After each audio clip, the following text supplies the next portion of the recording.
ये तो सबसे बड़ी दुख की बात है कि अपना पेड़ अपने हाथ से कटना पड़ गया। एक आंख तो फूट गई, दूसरी आंख को तो बचाने का इलाज तो करेंगे ना। किसी चीज का पश्चाताप हुआ कि तूने कन्यावध कर दिया, ये हुआ तो हुआ कैसे, उसे खुद नहीं पता। ये तो सबसे बड़ी दुख की बात है कि अपना पेड़ अपने हाथ से कटना पड़ गया, कि अपना पेड़ अपने हाथ ने ही काट दिया। तो ये तो सबसे बड़ी दुख की बात है। हम सबको इस चीज़ का दुख है और हमें इस चीज़ को अच्छा नहीं मानते। खुद उसके पापा को भी बाद में हरकत करने के बाद उसे भी दुखी है। वो भी बार बार ये कहता रहा, भाई मेरे से कन्यावध हो गया, मेरे को फांसी दिलवा दो। ऐसा थाने में भी कहा उसने कि मेरी ऐसी रिपोर्ट बनाओ कि जो मेरे को कानून फांसी चढ़ा दे। सर, जब की घटना है आप कहाँ थे सर? आप जब पता चला, कैसे, कब पता चला आपको? घटना का पता होता है कौन सी घटना किस टाइम घटे?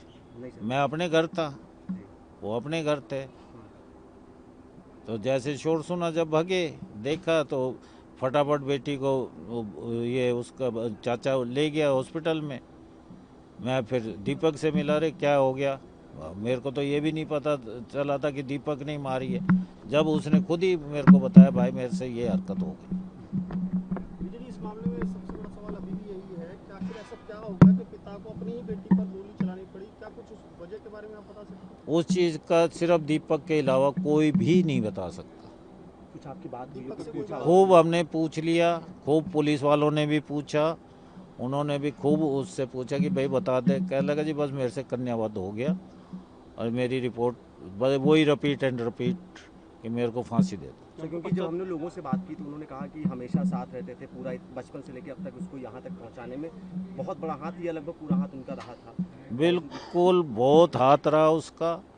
उसने अपने पौधे पाला, ठीक है, उसी का पौधा था, पाला उसी ने था, पर हर कोई इतनी वो टाइम नहीं दे सकता। उसने अपना सारा काम धंधा अपने बच्चों के ऊपर सब छोड़ दिया था और अपने उन्हीं के पीछे अपना पूरा जो क्या खाना है, क्या पहनना है, क्या चीज़ तुम्हें चाहिए, क्या नहीं, कैसे खेल के लिए रॉकेट चाहिए, बॉल चाहिए, कहाँ जाना है कहाँ नहीं, पूरा इन्वेस्ट करता था, पूरा उसका वो ध्यान करता था। समाज के ताने कहीं कोई वजह थी? जो FIR में भी है, पुलिस भी बता रही है कि समाज से ताने मिलते थे, बेटी की कमाई खाने वाला आदमी। कमाई की वो कोई पीछे से हल्का घर का तो नहीं था। सोने की चम्मच नहीं तो चांदी की चम्मच लेके तो पैदा हुआ था वो। बेटी की कमाई तो जब हो ना, जब पहले भाई कोई कमाने वाला ना हो या पहले कुछ ना देखा हो, ऐसी कोई बात नहीं। सर, अब आगे की जो कानूनी लड़ाई आपको लड़नी पड़ेगी। वो तो लड़ेंगे साहब, बेटी भी गई है और भाई वो तो लड़ेंगे। एक आंख तो फूट गई, दूसरी आंख को तो बचाने का इलाज तो करेंगे ना। सर, आप बड़े भाई हैं तो क्या कभी दीपक ने आपसे कुछ जिक्र किया कि जिक्र हो जा जिक्र ही तो नहीं करा। जिक्र करता तो शायद ये हरकत ही नहीं होती। मेरे से नहीं, अपने हमसे किसी से भी नहीं करा उसने, कोई जिक्र नहीं हुआ। सर, आप उनसे मिले तब उनको पश्चाताप किस चीज़ का? इसी चीज का होगा और किस चीज का पश्चाताप होगा? इसी चीज का पश्चाताप हुआ कि तूने कन्यावध कर दिया, ये हुआ तो हुआ कैसे, उसे खुद नहीं पता। खुद उसको ये नहीं पता कि कितनी गोली लगी, कितनी नहीं लगी। सर, राधिका की मां से आपकी बात हुई हो कि नहीं जी, उनसे कोई अभी तक बात नहीं हुई।